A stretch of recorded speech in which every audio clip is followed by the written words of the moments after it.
지난주 서귀포시의 한 화재 현장에서 순직한 고 임성철 소방장의 영결식이 오늘 엄수됐습니다. 임 소방장의 아버지는 아들의 희생이 밑거름이 돼 동료들이 안전하게 활동하기를 소망했습니다. 김하은 기자가 영결식에 함께했습니다. 어두컴컴한 새벽, 고 임성철 소방장의 관이 태극기에 감싸여 옹구차로 옮겨집니다. 받지 못한 임명장 곁을 고인이 스쳐 지나가고 자치경찰과 소방대원들이 마지막을 배웅합니다. 1시간에 달려 도착한 곳은 끝내 복귀하지 못한 고인의 근무지. 고인의 마지막 출근길이자 퇴근길. 함께했던 동료들이 긴 거수 경례로 고인을 맞이합니다. 좋았던 것만 마음에 새겨주십시오. 고맙습니다.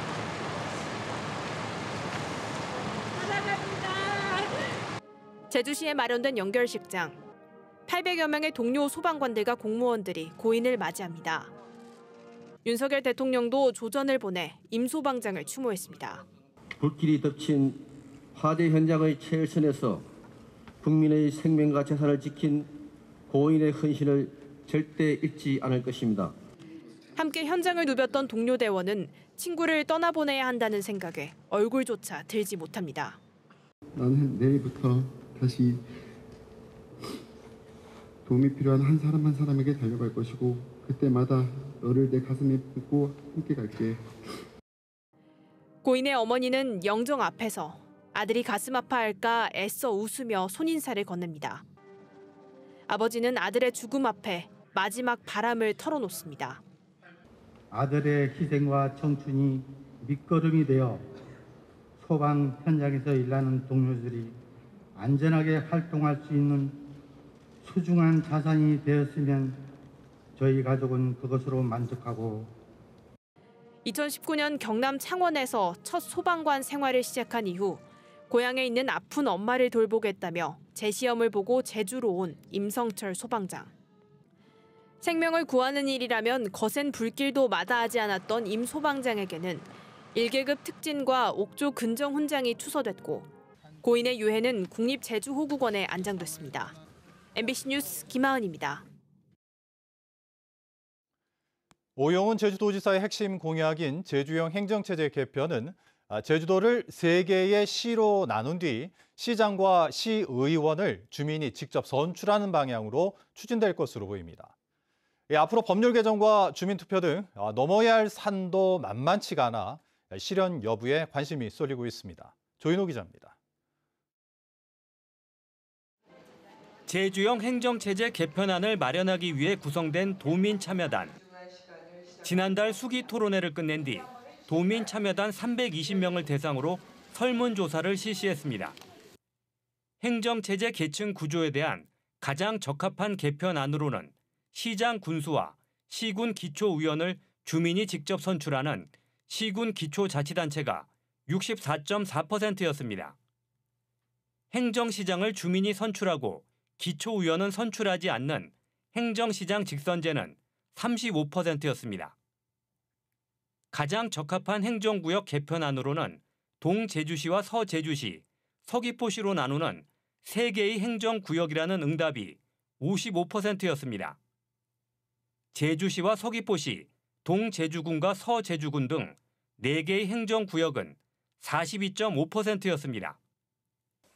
제주도 행정체제 개편위원회는 오는 12일 사무 배분과 재정 등 구체적인 실행 방안을 공개하고 연말까지 주민 투표안을 제시할 예정입니다.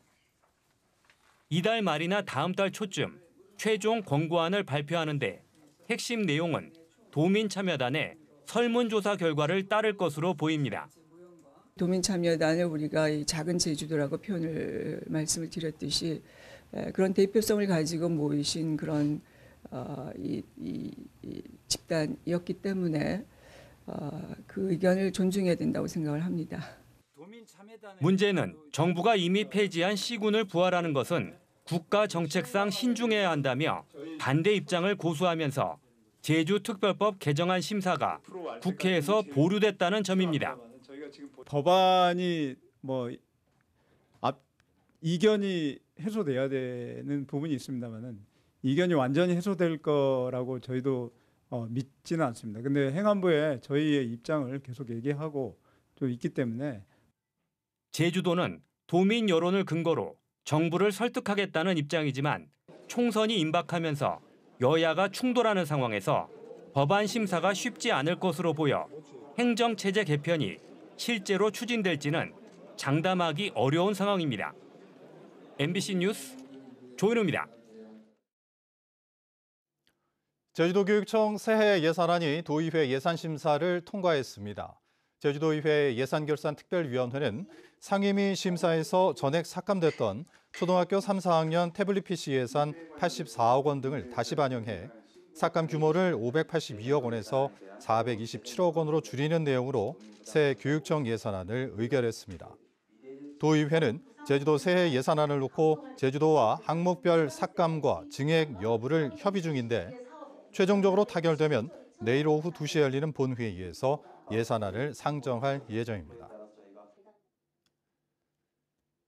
도내 카지노를 둘러싼 중국인 범죄가 끊이질 않고 있습니다. 중국인들 사이에 이 카지노 안에서 높은 이자로 돈을 빌려주거나 중국의 간편 결제 방식인 위챗페이 등을 이용한 이 불법 환치기 수법까지 성행하고 있습니다. 어제에 이어 이따금 기자가 단독 보도합니다. 주인 없는 칩을 슬쩍 자기 자리로 가져오는 남성. 게임장에서 3,500만 원어치 칩을 훔쳐 경찰에 붙잡힌 40대 중국인입니다. 이 칩들은 현금이나 자기 명의의 신용카드로 반드시 카지노에서 구입해야 합니다. 그런데 신용카드나 계좌이체 방법으로 제3자에게 돈을 보내고 칩을 받는 불법 대부업이 중국인들 사이에 성행하고 있습니다. 칩을 살 현금이 없는 손님들이 다른 손님에게 칩을 빌리거나 계좌로 돈을 보내 구매한다는 겁니다. 국내 휴대전화 메신저 결제와 비슷한 중국의 간편 결제 방식 위챗페이를 이용해 위안화를 송금한 뒤 칩을 받는 신종 환치기 수법도 생겨났습니다. 칩스를 달라고 하면 그 손님은 카드를 긁거나 아니면 중국 계좌에 있는 돈을 위챗페이나 인터넷 뱅킹으로 해서 이분들이 원하는 계좌에 입금시키면 칩스가 나오는 방식을 쓰는 것 같아요. 우리나라 돈으로 칩을 산 뒤 위안화를 송금하는 건 불법입니다. 은행이나 정식 환전소를 거치지 않고 국가 간 화폐를 교환하는 것은 금지하고 있기 때문입니다. 전문 대부업자까지 카지노 안에 버젓이 영업을 하고 있다며 카지노 업체가 뒤를 봐주는 것 아니냐는 의혹도 제기됩니다. 어떻게 카지노에서 이렇게 대놓고 운영진들이 옆에 지나가는데도 불구하고 대놓고 하는 거는 운영진들과 연결이 있지 않겠나 싶습니다.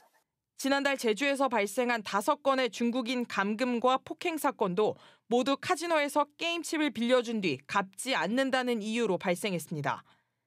특히 최고 20%의 이자를 요구하는 사례도 확인됐습니다. 그러나 지금까지 도내 카지노에서 손님 간 금전 거래 등 외국환 거래법을 위반해 적발된 사례는 한 건도 없습니다. 관리자도 있긴 하지만 워낙 손님들이 많기 때문에 개별적인 관리가 되지 않습니다. 카지노에서는 그 대부업 자체가 금지되어 있습니다. 또한 그런 행위가 발견 시 구속사를 원칙으로 하고 있으므로 제주도는 불법 금전 거래를 알고 있지만 단속 권한이 없다며 불법 행위들이 알려지면 카지노 산업이 위축될까 우려된다는 입장을 내놨습니다. 하지만 제주도가 손을 놓고 있는 사이 카지노에서 이뤄지는 불법 대부업은 점점 규모를 키워가며 기업화되고 있는 것은 아닌지 종합적인 진단이 필요해 보입니다. MBC 뉴스 이따금입니다.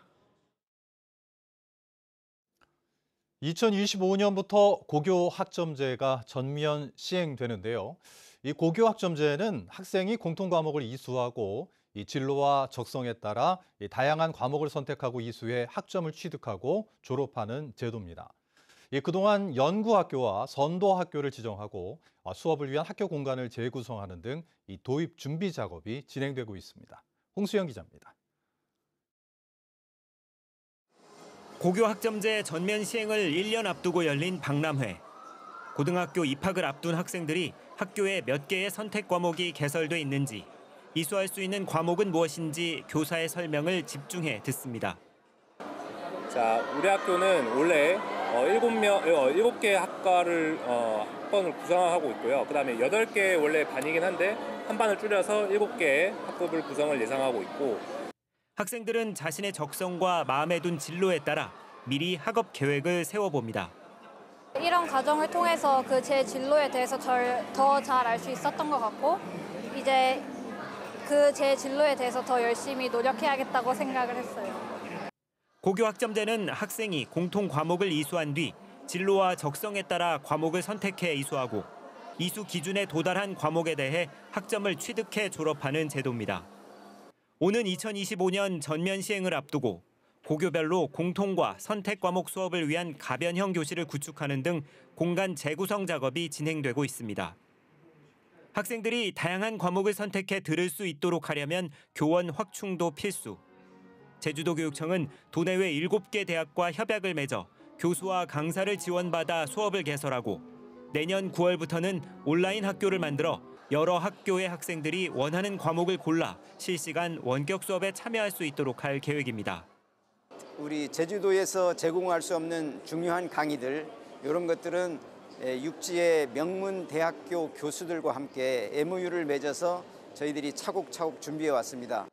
하지만 시범 운영에서 학생들이 적성이나 진로보다 대학 입시를 고려해 이수 과목을 선택하는 경향이 높은 것으로 나타났습니다. 또 읍면 지역 학교의 경우 도심 학교에 비해 대면 수업 과목이 상대적으로 적을 수 있다는 우려도 여전해 이를 해소하기 위한 철저한 준비가 필요해 보입니다. MBC 뉴스 홍수현입니다. 내일부터 다른 시도산의 살아있는 가금류와 전남산 가금육 및 달걀 등 이 생산물의 도내 반입이 전면 금지됩니다. 이는 전남 고흥의 오리 농장에서 올겨울 들어 처음으로 고병원성 조류 인플루엔자가 발생한 데 따른 것입니다. 전남을 제외한 지역에서 생산 가공된 가금산물은 생산지 증명서를 사전에 신고하고 공항과 항만에서 확인한 뒤 이상이 없는 경우에만 반입할 수 있습니다. 제주도가 농수산물과 가공식품의 방사능 검사를 강화하기 위해 해양수산연구원과 보건환경연구원에 삼중수소 분석 장비를 설치했습니다. 삼중수소 분석 장비는 12월에 시험 가동을 거쳐 내년부터 본격적인 검사가 이루어질 예정입니다. 일본 정부는 후쿠시마 오염수를 다핵종 제거 설비 처리 공정을 거쳐 방출하고 있지만 삼중수소는 제거되지 않고 있는데 제주도는 검사 결과를 공개할 계획입니다. 민주노총 제주본부는 오늘 도의회 도민카페에서 기자회견을 열고 정부의 중대재해처벌법 개정안을 당장 폐기할 것을 촉구했습니다. 이들은 올 들어 제주도 내 사업장에서 7건의 중대재해가 발생했다며 모든 사업장에 중대재해처벌법을 적용하고 책임자 처벌을 강화하라고 강조했습니다.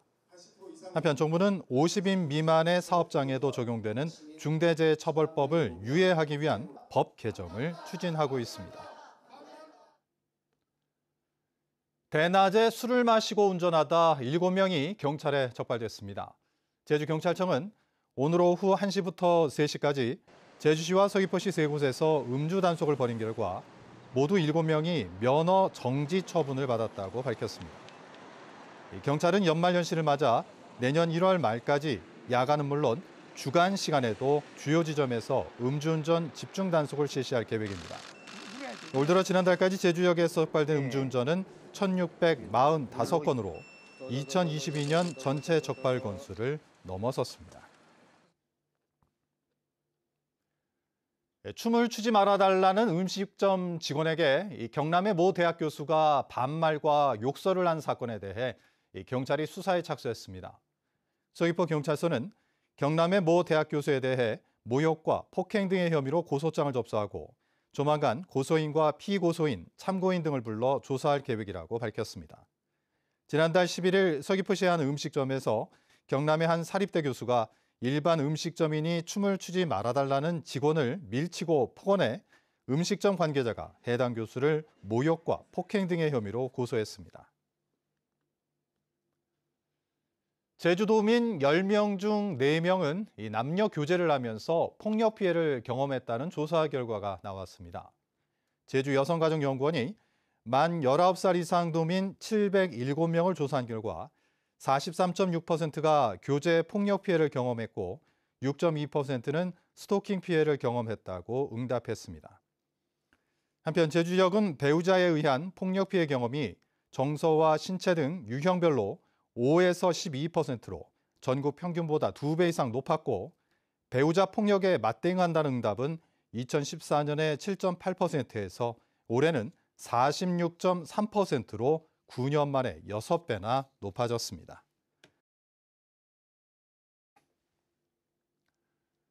제주 유나이티드가 신임 사령탑에 김학범 감독을 선임했습니다.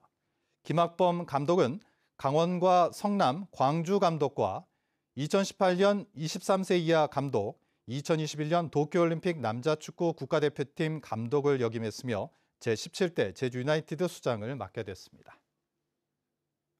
제주 뉴스 마칩니다. 고맙습니다.